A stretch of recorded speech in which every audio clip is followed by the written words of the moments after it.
Merci, Monsieur le Président. Honorables invités, Mesdames et Messieurs, tout d'abord, Kolam Haïn Bkhir, bonne et heureuse année 2015, et bienvenue, et merci pour votre confiance renouvelée et pour votre fidélité au Forum de la loi de finances, que, fidèle à notre tradition, nous avons tenu à l'organiser pour la 3e année consécutive, sous une formule, comme l'a présenté Monsieur le Président, un peu différente des années précédentes, parce qu'on va passer à un débat politico-économique dans la 2e phase de ce forum. Dans la première phase, je vais me contenter d'une description, de commentaires, d'analyser les dispositions budgétaires et les dispositions fiscales prévues par la loi de finances pour l'année 2015. Ensuite, notre ami Walid Hajamour va faire le lien entre ces dispositions et la compétitivité de l'entreprise pour aborder dans la 2e partie ce débat politico-économique sur la nécessité ou non de procéder à une loi de finances complémentaire et si c'est oui, dans quelle orientation, dans quel objectif et dans quelles conditions. D'après le programme qui vous a été distribué, le temps alloué à ma communication est d'une 50aine de minutes. Je sais que vous n'allez pas me supporter pendant 50 minutes, c'est trop lourd quand même. Je vais essayer de faire de mon mieux pour écourter au maximum cette intervention. Donc, probablement en une 30aine de minutes, qui va comporter 4 principales parties. Dans la première partie, nous allons examiner l'environnement économique et la conjoncture qui ont conduit à l'élaboration de ce budget, tout d'abord. Dans quelles conditions économiques et dans quelle situation économique ce budget, le budget de l'année 2015, a été préparé. Ensuite, dans la 2e partie, nous allons passer à l'examen des principales composantes de ce budget en ressources et en emploi, c'est-à-dire en dépenses et en ressources. Dans la 3e partie, on va parler des principales dispositions fiscales prévues par la loi de finances pour l'année 2015.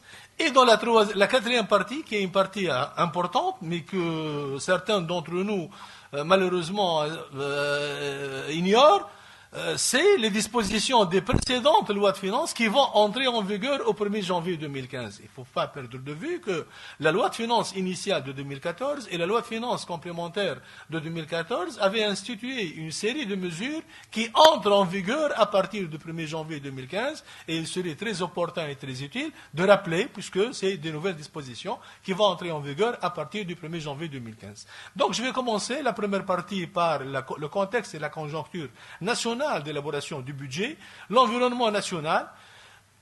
Tout ce que nous pouvons dire au niveau de l'environnement national, c'est la prééminence du politique sur l'économique. Il y a une suprématie, il y a une prééminence du politique. Au niveau politique, ce que vous avez à gauche, donc Start 2014, nous avons démarré 2014 avec une prééminence du politique, nous avons pratiquement tout fait. La Constitution a été votée en janvier, les membres de l'USI ont été élus, la loi électorale a été votée, l'instance vérité et dignité a été votée aussi, ainsi que les membres de cette instance.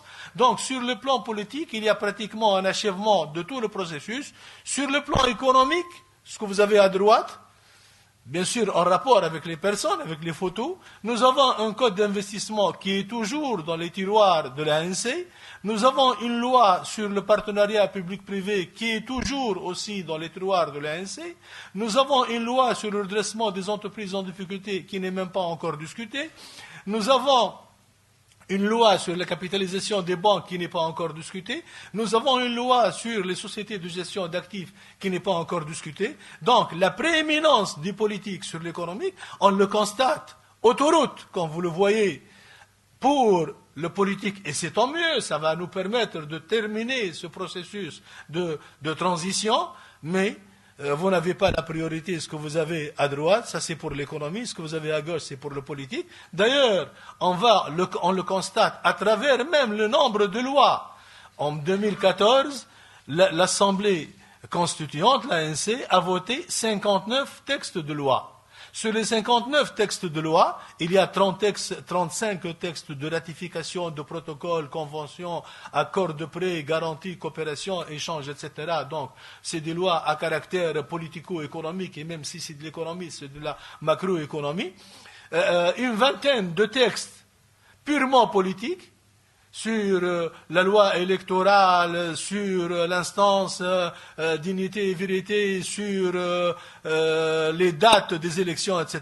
Et il n'y a que 3 ou 4 textes à caractère économique, à savoir une modification du Code des assurances, une loi sur les institutions de microfinance et la loi de finances complémentaires. Ce sont les seuls textes à caractère économique, et là, on constate, on confirme encore une fois la prééminence du politique sur l'économique. Ça a été confirmé, le politique prime, l'économique déprime. On le constate à travers, on l'a lu même dans le rapport de la Banque mondiale. Le rapport de la Banque mondiale, le fameux rapport La Révolution inachevée, qui précise qu'au cours des 3 dernières années ayant suivi la Révolution, la Tunisie a réalisé d'importants progrès sur le plan politique qui ont abouti à l'adoption consensuelle d'une nouvelle constitution. Cependant, le système économique qui existait sous Ben Ali n'a pas véritablement changé et les revendications des Tunisiens concernant l'accès aux opportunités économiques restent satisfaites. Ça, c'est un paragraphe là où je n'ai pas modifié. Je n'ai rien modifié par rapport à ce qui a été mentionné dans le rapport de la Banque mondiale, la révolution inachevée. Dans ce même rapport, il est précisé qu'il n'est pas facile de changer le modèle de développement. Il est précisé aussi, ce qui est encore plus embêtant et plus grave, que les privilèges et les rentes associées au système actuel sont profondément enracinés et les lobbies s'opposeront fortement à tout changement qui les prive de leurs privilèges. Ça, c'est aussi le rapport de la Banque centrale. C'est pour cette raison que j'ai dit de la Banque mondiale. C'est le rapport de la Banque mondiale. L'économie déprime, malheureusement. Madame la présidente de l'UTK a estimé que la situation économique en Tunisie n'a pas connu d'amélioration. The Economist, l'une des revues les plus influentes au monde, a classé le jeudi 18 décembre 2014 la Tunisie comme le pays de l'année 2014, classe à la réussite de la transition démocratique. Cette revue a justifié ce classement par la réussite des 2 élections tenues durant l'année. La Tunisie fait l'exception parmi les pays du printemps arabe grâce au bon sens de sa classe politique. Donc, comme vous le voyez, ce qui est mis en évidence, ce qui est la réussite, c'est sur le plan politique, et l'économique a été relégué aux 2e position. Ça, on va le constater à travers les chiffres maintenant. À travers les chiffres, la croissance, malheureusement, n'a été que de 2,2. C'est peut-être le bon choix. Je ne suis pas en train de critiquer, mais plutôt je suis en train de décrire la situation. C'est peut-être le bon choix, éventuellement. C'est le bon choix. Il faut commencer par instaurer les bases d'une transition politique pour pouvoir passer à l'économie. Donc, comme vous le constatez, la croissance n'a pas été du tout au rendez-vous. Un taux de croissance, on termine l'année 2014 avec un taux de croissance de 2,2%. Heureusement qu'au niveau des activités marchandes, on n'a pas baissé par rapport à 2013. On est à 1,4. Parce qu'il y a une pondération, ça je l'ai expliqué l'année dernière, entre les activités marchandes et les activités non marchandes. Les activités marchandes sont comptées pour 80%, les activités non marchandes sont comptées pour 20%.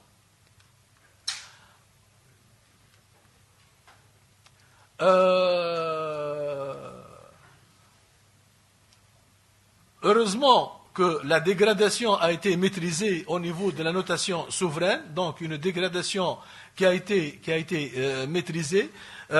Standard & Poor's, vous savez que nous avons rompu, nous avons demandé à ce que nous soyons plus classés par cette institution. Fitch, la note souveraine a été pratiquement conservée. On est toujours à 2B- avec des perspectives négatives selon la dernière notation du 24 décembre. Par contre, pour Rating Investment, l'agence japonaise,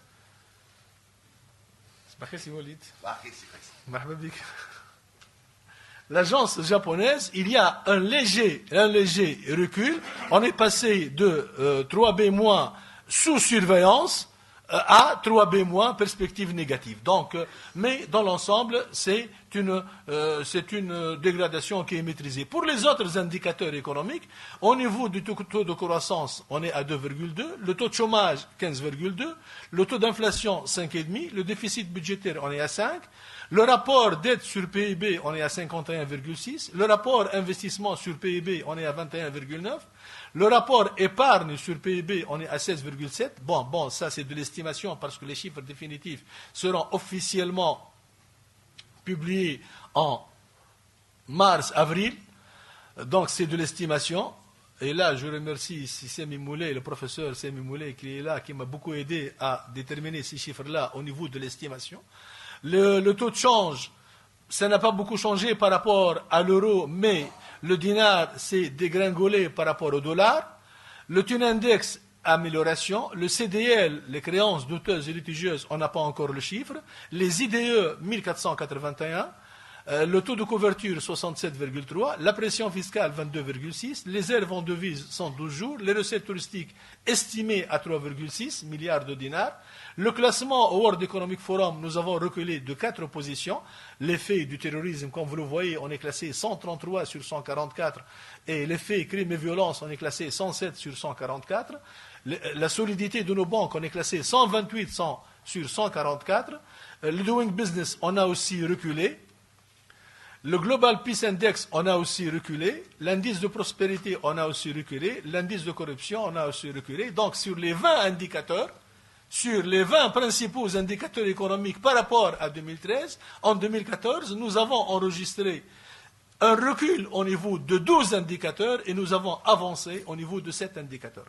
Mais au niveau de 12 indicateurs, ce que vous avez en rouge, c'est négatif, c'est-à-dire c'est des indicateurs là où on a reculé, 7, et pour le 20e, le numéro 10, on ne dispose pas encore des chiffres, on ne sait pas si on a avancé, on a reculé, puisque la Banque centrale ne nous a pas encore communiqué le pourcentage des CDL. On a reculé au niveau du taux de croissance, au niveau des dettes par rapport au PIB, au niveau de l'investissement par rapport au PIB, au niveau du taux de change, au niveau des IDE, au niveau du taux de couverture, au niveau de la pression fiscale, au niveau du classement Davos, Doing Business, GPI, indice de corruption, et indice de prospérité. Au niveau de ces 12 indicateurs, malheureusement, il y a un recul. Si on parle des éléments favorables,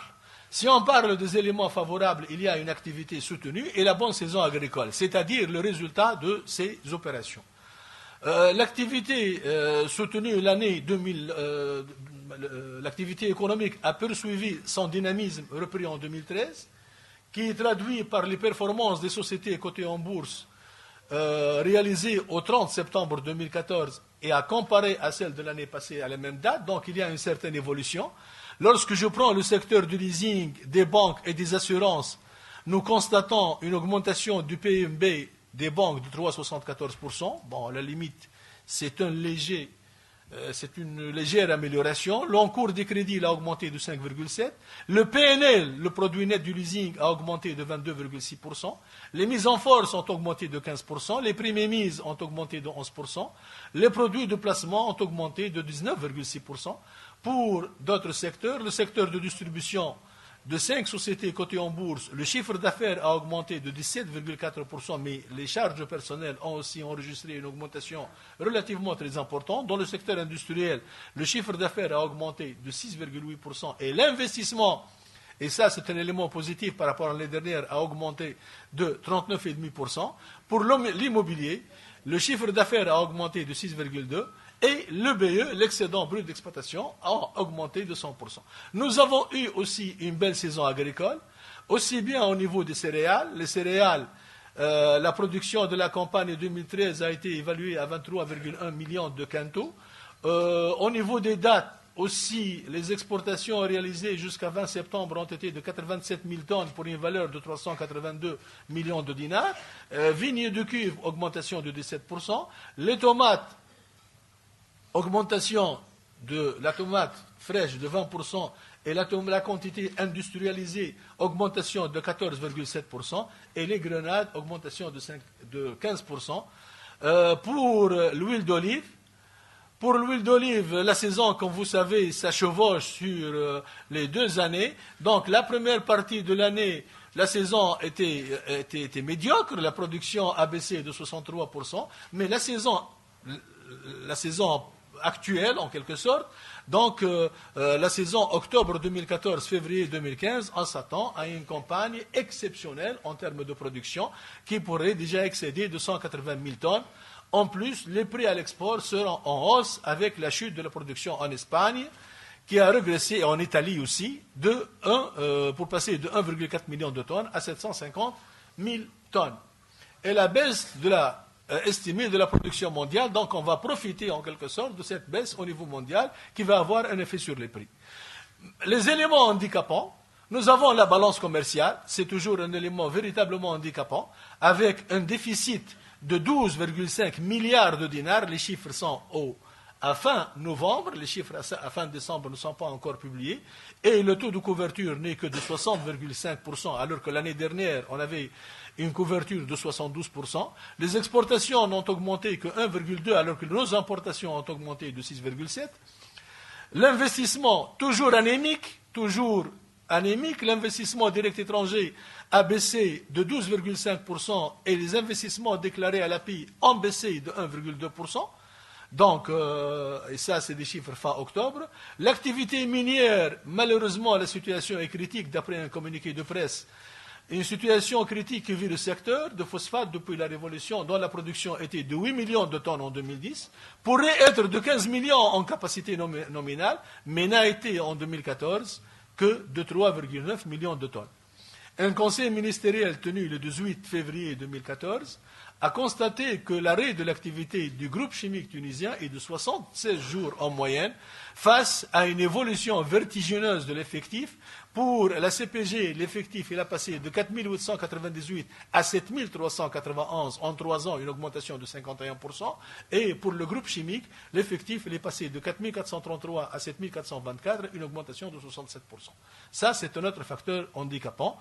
Le dernier, c'est le climat social qui est tendu. Le nombre de grèves, d'après un rapport interne du gouvernement publié par Business News, le nombre de grèves recensées durant les 10 premiers mois de l'année 2014 a connu une augmentation de 16% par rapport à la même période de 2013. Nous sentons un climat social réellement tendu. Donc les éléments qui expliquent en quelque sorte ce relâchement de taux de croissance, un taux de croissance et une croissance très molle, 2,2%, c'est très insuffisant. Ce sont ces principaux facteurs, c'est le climat social, c'est l'activité minière, c'est le déficit de la balance commerciale qui n'ont pas été au rendez-vous et qui n'ont pas pu booster la croissance vers un taux meilleur qui permet de satisfaire les besoins de l'économie en financement, en création d'emplois et en investissement.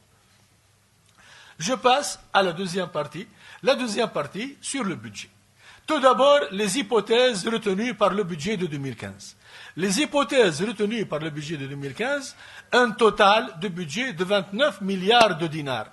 Bon, si on se réfère au JORT, à l'article 1er du JORT, on va trouver un montant de 28 900, parce qu'il y a 100 millions de dinars de prêts autorisés à être accordés par le ministère des Finances, par le Trésor. Donc moi j'ai tenu compte du montant global, 29 milliards de dinars. L'hypothèse, un taux de croissance de 3%, toujours insuffisant, et ça ne répond pas aux objectifs fixés par les partis politiques dans leur programme. Aucun parti politique n'a prévu un taux de 3%, donc c'est des taux de 5 et plus. Prix du baril, $95. Heureusement, il est à moins que 50, semble-t-il, aujourd'hui, donc c'est tant mieux, ça va nous faire une bouffée d'oxygène extraordinaire. Le cours du dollar, 1,8 dinar, un déficit budgétaire de 4,3 milliards de dinars, donc un taux de 4,9%, et un endettement public de 47 milliards de dinars, soit 53% du PIB. Ce sont les hypothèses qui ont été retenues pour élaborer le budget de 2015. Le total du budget, comme vous le voyez, de 2011 à 2013, l'augmentation était toujours à 2 chiffres.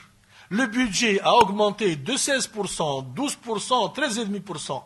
Ce n'est qu'à partir de 2014 qu'il y a eu un retour à la raison. Le budget a augmenté de 3,4%, 6,1%. Tout d'abord, les premières années, 11, 12, 13, on a joué le goût Mais le go a été inefficace, malheureusement. On a été obligé de faire le stop sans pour autant récolter les fruits du go.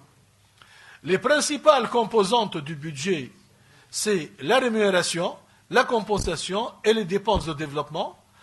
La rémunération, il y a une certaine maîtrise de la rémunération par rapport aux années passées, parce que comme vous le voyez, l'augmentation en 2012 était de 12,7, en 2013 était de 11, en 2014 était de 10, l'augmentation prévue en 2015 ne sera que de 5,9. Là, حبيت الكرسور نتاع laser. Voilà, 5,9. La compensation, elle est encore mieux maîtrisée, puisqu'on va pouvoir baisser le budget de compensation. Les dépenses de développement, 5 800. Je me pose une question. Les dépenses de développement de 2014 sont de 4,7 milliards de dinars. Jusqu'à fin octobre, on n'a même pas utilisé 50%. D'après l'exécution du budget fin octobre, on n'a même pas utilisé 50% de l'enveloppe. Maintenant, sur les 2 mois, au titre des 2 mois qui restent, novembre, décembre, nous devons utiliser plus que 50% du budget de l'investissement. Maintenant, réellement, est-ce que nous avons la capacité d'exécution? Maintenant, l'essentiel, ce n'est pas de prévoir un chiffre aussi important que possible pour les dépenses de développement. Il faut agir en fonction de ces moyens. Si on n'a pas les moyens et la capacité d'exécution de ce budget-là, à quoi sert de prévoir un budget pareil? Ça, c'est la première remarque concernant le budget de développement. Ensuite, nous constatons qu'il y a une meilleure maîtrise des 2 composantes handicapantes. Je nomme les 2 composantes handicapantes du budget. La compensation et la rémunération. Là, lorsque on compare 2014 à 2015 pour les 2 composantes les plus handicapantes, on constate qu'on passe de 58 à 51, 79, 69, 93, 83, 305, 257 par rapport au budget, là. 58% du budget, on passe à 51%. Par rapport aux ressources propres, on passe de 80 presque à 70. Par rapport aux dépenses de fonctionnement, on passe de 93 à 83. Donc nous constatons qu'il y a une meilleure maîtrise en 2015, une meilleure maîtrise des 2 composantes les plus lourdes, pour ne pas dire les plus handicapantes, du budget. On maîtrise mieux la compensation que les rémunérations. 4 rémunérations, à la limite, pareil au même, c'est la même chose, 38, 38, 51, 51, 60, 62, alors que pour la compensation, par rapport au budget, on passe de 20,7 à 12,9 du budget, par rapport aux ressources propres, on passe de 28 à 17,3, par rapport aux dépenses de fonctionnement, on passe de 33 à 20,8, donc c'est une meilleure maîtrise des dépenses de compensation. Au niveau principal composante, donc ressources propres et ressources d'emprunt, 29 milliards de dinars, 21 595 de ressources propres et 7 405 de ressources d'emprunt. Et ces 29 milliards de dinars font des dépenses de fonctionnement pour 17,9 milliards de dinars, des dépenses de fonctionnement, de 17,9, des dépenses de développement de 5,8, un service de la dette de 5 milliards de dinars et une avance de trésorerie de 100. Pour les ressources propres, donc les 21 595 proviennent à raison de 19,8 milliards de dinars de recettes fiscales, une augmentation de 5,5% par rapport à 2014. Là, je mets un point d'interrogation. 2014, c'est l'année qui a connu la redevance de compensation. Tarfou, la redevance, la redevance dans 1%, elle est en 2013-2014. Donc 2015, on ne va plus appliquer la redevance de compensation. Nous avons aussi la contribution exceptionnelle, les nombres de jours de 1 à 6 jours et les 15% de la compte. En 2015, on ne va pas reconduire. Nous avons un taux d'IS qui va passer de 30 à 25. Nous avons l'impôt sur les dividendes sur les personnes physiques. Ou l'exportation 10%. Est-ce que ça va couvrir tout ça? L'augmentation de 5,5%, avec ces 3 facteurs, la redevance de compensation qui est supprimée, la contribution conjoncturelle qui n'est pas reconduite, et j'espère qu'elle ne sera pas reconduite dans la loi de finances complémentaire, sinon ça n'a pas de sens, et surtout la baisse du taux de l'IS. Malgré ces trois facteurs, on constate une augmentation de recettes fiscales de 5,5%. Espérons qu'on va pouvoir les réaliser.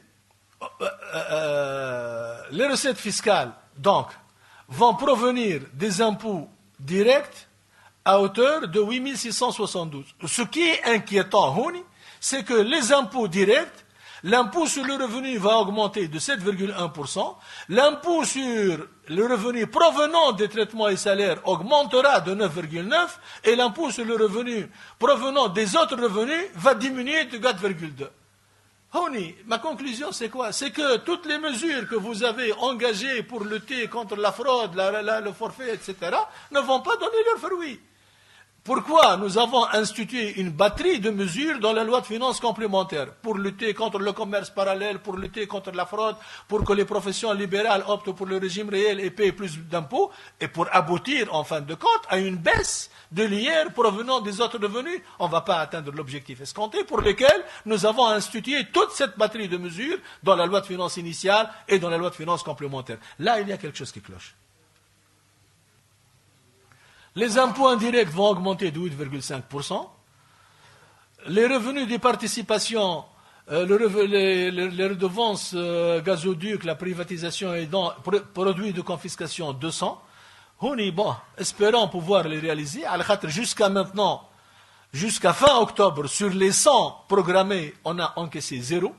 On n'a rien encaissé, produits de confiscation, 0. Rien n'a été encaissé jusqu'à fin octobre, aucun encaissement à fin octobre. Et autres recettes, 664, donc pratiquement c'est le même montant pour les ressources propres.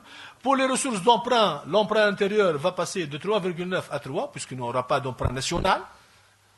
Et c'est tant mieux d'ailleurs. Les emprunts extérieurs, par contre, vont augmenter en passant de 3,6 à 4,4. Et le total des emprunts va passer, le déblocage, mais l'emprunt, l'endettement, le déblocage, vont passer de 7 à 7,4. Et par conséquent, on va se retrouver, lorsque je reconstitue, selon un travail comptable, soit net de départ, de blocage, remboursement, ajustement, on va se retrouver avec un total d'endettement de 47 milliards de dinars, film 38% intérieur et 62% extérieur. Où est le danger? 62% extérieur, ça c'est le danger, parce qu'on risque d'être affecté par la différence de chance d'une part. D'autre part, il y a beaucoup d'emprunts, maturité et durée à court terme. Le court terme, pour les emprunts d'État, c'est le 4-5 ans, c'est du court terme. Donc, en 2017-2018, on va se retrouver avec un service de la dette qui représente une portion extrêmement importante de notre PIB, et il y a lieu d'envisager, de chercher les solutions dès aujourd'hui. Sinon, en 2018, ça pourrait être une cessation de paiement. Les dépenses de fonctionnement, donc, rémunération 11 milliards de dinars, le service public 1099, les interventions hors subvention 1,6 milliard de dinars, film, soutien famille nécessiteuse, bourses et prêts universitaires pour 109 000 étudiants, soutien des collectivités locales, l'ISI 60 millions de dinars. Bon, l'évolution de la rémunération, d'après le budget de l'État, elle n'est que de 1,05%. En ce qui concerne l'augmentation des salaires. Et là, ça va mettre un tout petit peu le gouvernement dans une situation un peu embarrassante, notamment dans ses négociations sociales. Les subventions, donc, ils vont passer de 4 à 3,7. Nous avons subvention carburant 1,8 milliard de dinars. Au réel, c'est 3,2. Sans compensation au niveau du pétrole payé en nature, en quelque sorte, par les compagnies pétrolières, si on va l'évaluer à sa juste valeur, au prix international, la rémunération, la compensation aurait été, ou la subvention aurait été de 3,2 milliards de dinars, et un ajustement de prix de 356 qui va toucher le carburant à hauteur de 150 millions de dinars et l'électricité et le gaz à 206, espérant qu'ils vont revenir sur cette décision, qu'il n'y aura pas d'augmentation de prix avec la baisse du prix du baril.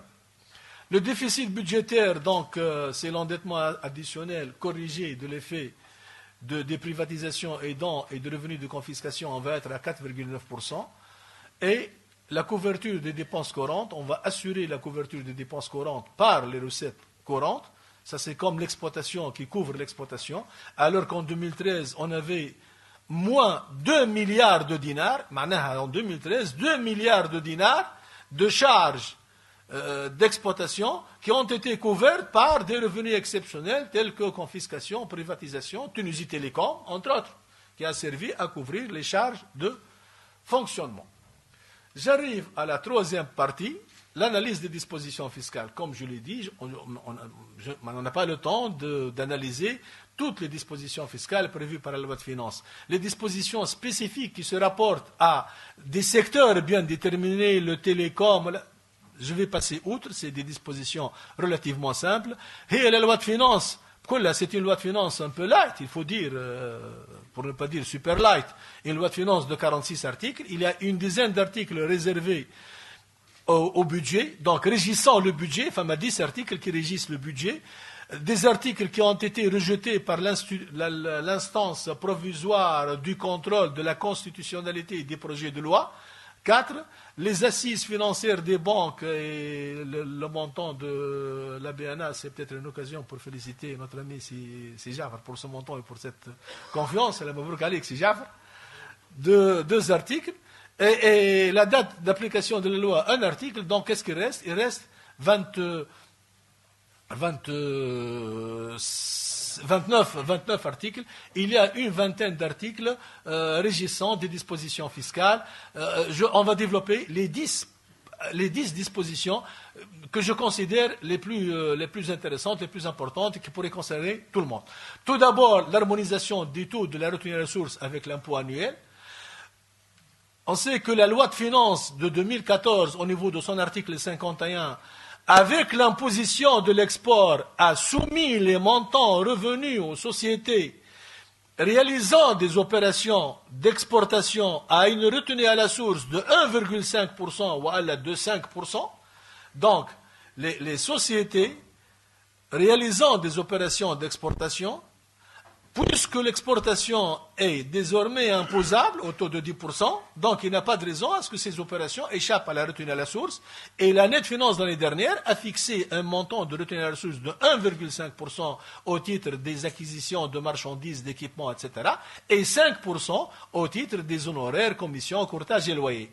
Il a été constaté, ce montant de retenue à la source est très élevé par rapport au montant de l'impôt. Je suis soumis à un impôt de 10% sur mon bénéfice, vous allez me faire une retenue de 5% sur mon chiffre d'affaires.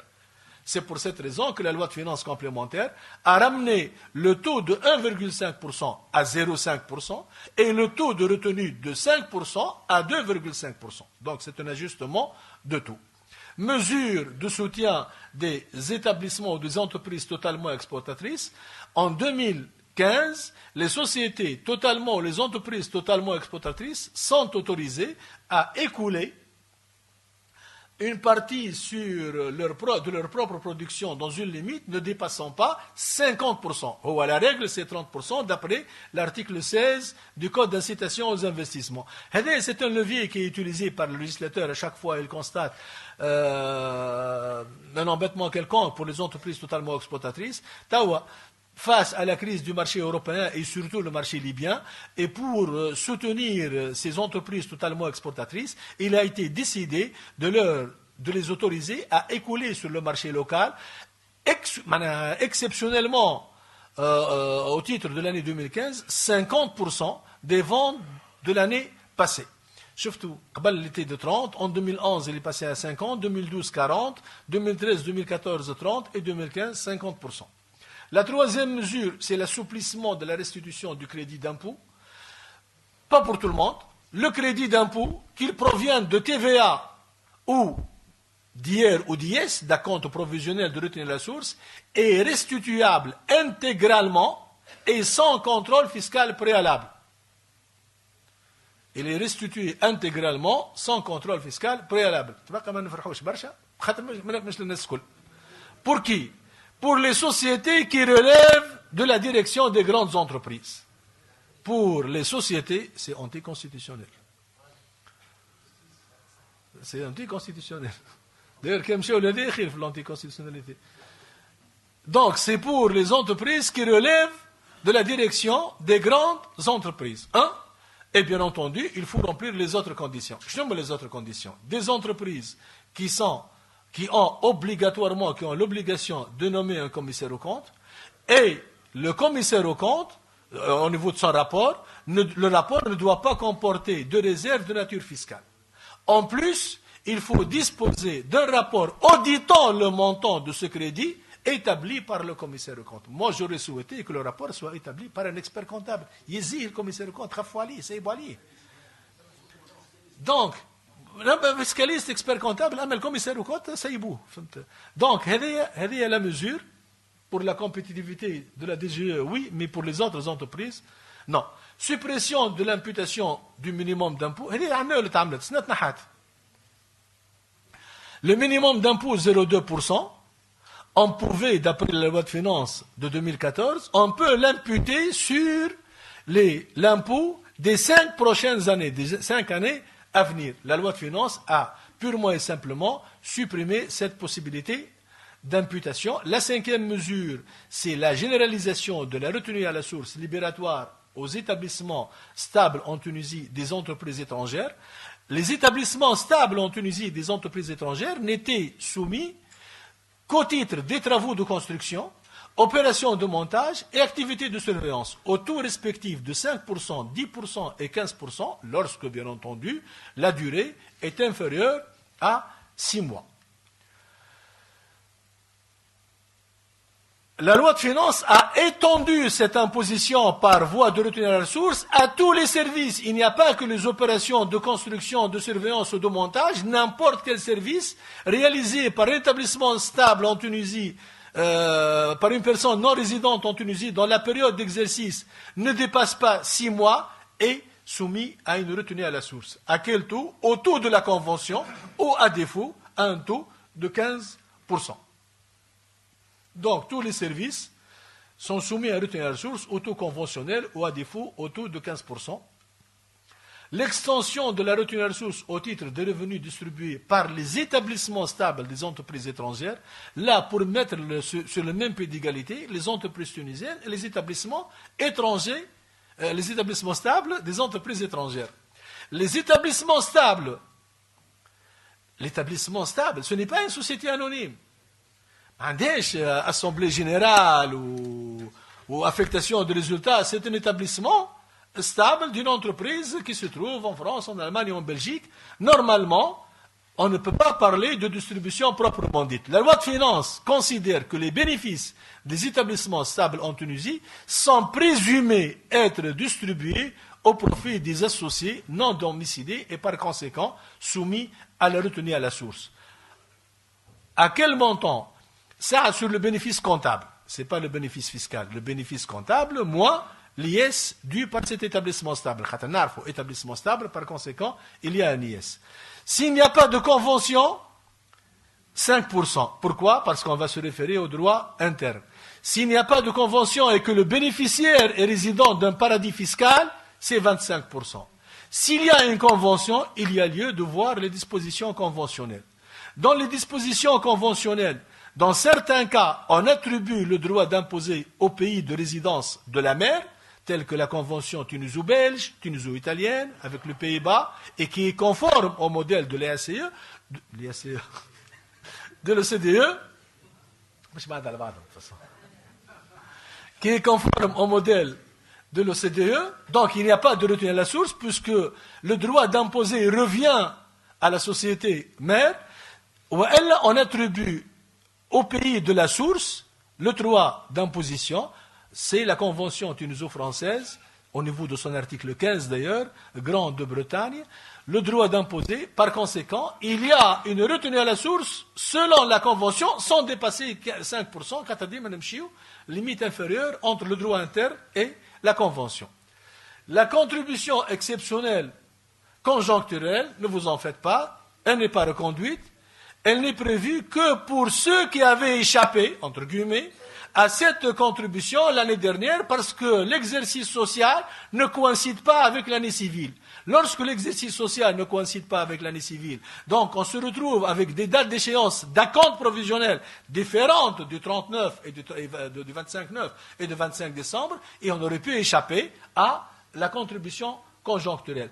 Ceux qui ont échappé à la contribution conjoncturelle doivent payer cette contribution sur le deuxième et le troisième acompte intervenant lorsque le troisième et le deuxième acompte ont eu lieu avant la promulgation de la loi.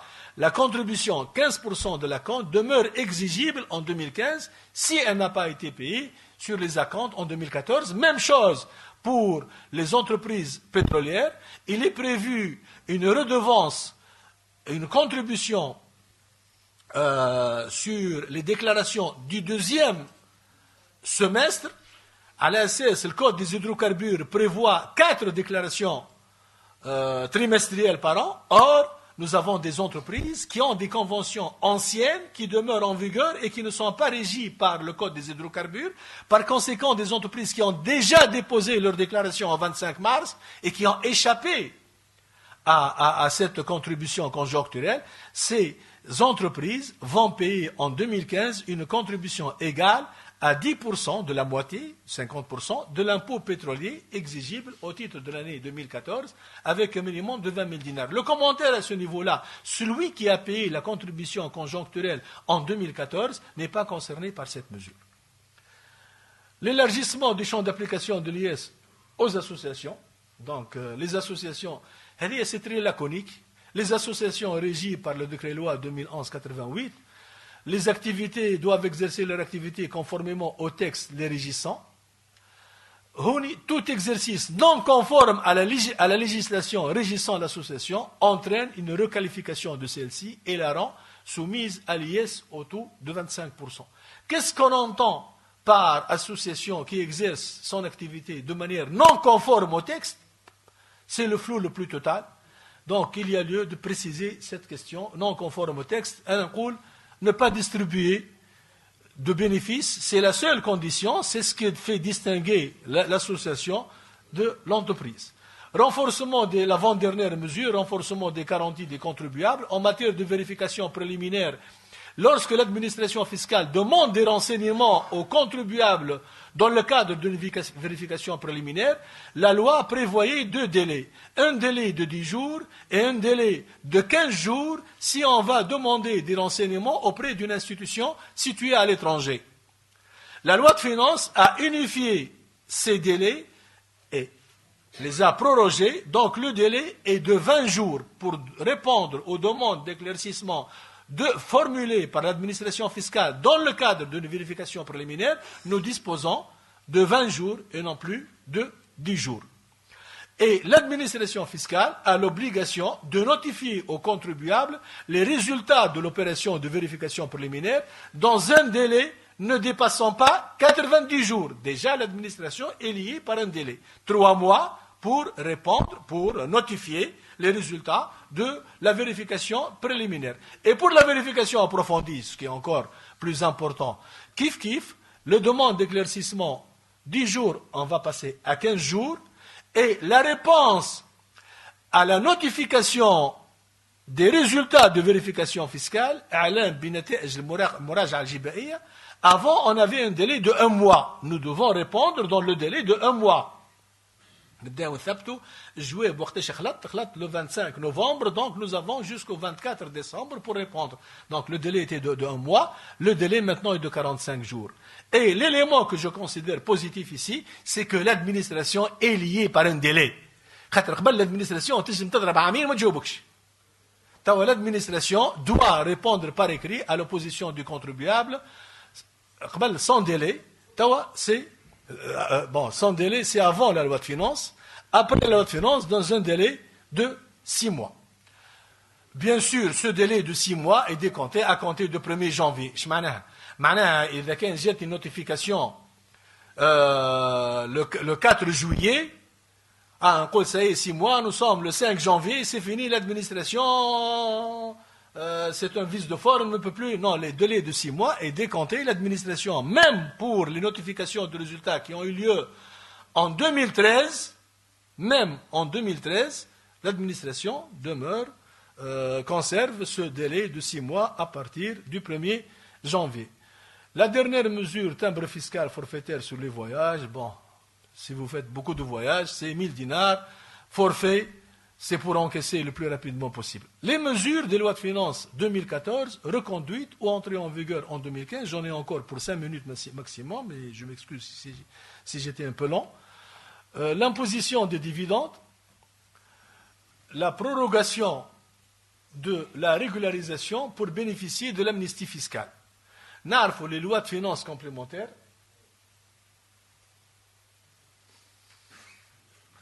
N'arfo les lois de finances complémentaires a institué ce qu'on a appelé, entre guillemets, une loi de finances, une amnistie fiscale, à travers les articles 5, 6, 7, 9 et 13 de cette loi de finances complémentaire. La substance, c'est qu'on peut déposer des déclarations complémentaires en majorant l'assiette au niveau de la déclaration initiale de 20%, et on est dispensé du paiement des pénalités de retard, et on est dispensé du contrôle préliminaire ou approfondi concernant ces déclarations. Aussi, les gens qui sont en défaut peuvent procéder au dépôt de déclaration en payant un impôt minimum. Les personnes qui sont au forfait et qui n'ont pas régularisé leur situation aussi peuvent profiter de ces dispositions, à condition de tout régulariser avant le 31 décembre 2014.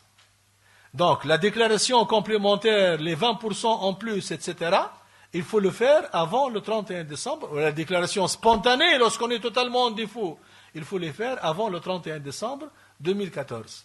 La loi de finances, pour le moment, il n'y a pas de loi. Il y a un communiqué du ministère des Finances qui a prorogé jusqu'au 28 février 2015 le bénéfice de cette mesure. Donc, on ne va plus s'arrêter au 31 décembre 2014, on peut aller jusqu'au 28 février 2015, on a encore 2 mois pour régulariser la situation.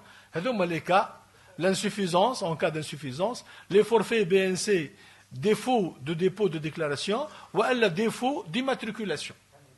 Ce sont les 3 cas. Bien sûr, la déclaration concernant les intermédiaires en bourse, les banquiers, etc., jusqu'au 31 décembre 2015. Donc nous avons encore le délai pour pouvoir régulariser cette situation, payer 15% et ne pas être soumis à un contrôle au titre de ces montants qui sont déposés auprès des intermédiaires, auprès des compagnies d'assurance dans le cadre de contrats d'assurance vie, ou alors auprès du banquier. La 3e mesure, c'est la levée du secret bancaire qui va entrer aussi en vigueur, la loi de finances complémentaire l'a prévu, et l'entrée en vigueur, c'est le 1er janvier 2015. La 4e mesure qui va entrer en vigueur, 1er janvier 2015, c'est la suppression de la majoration de la TVA de 25%.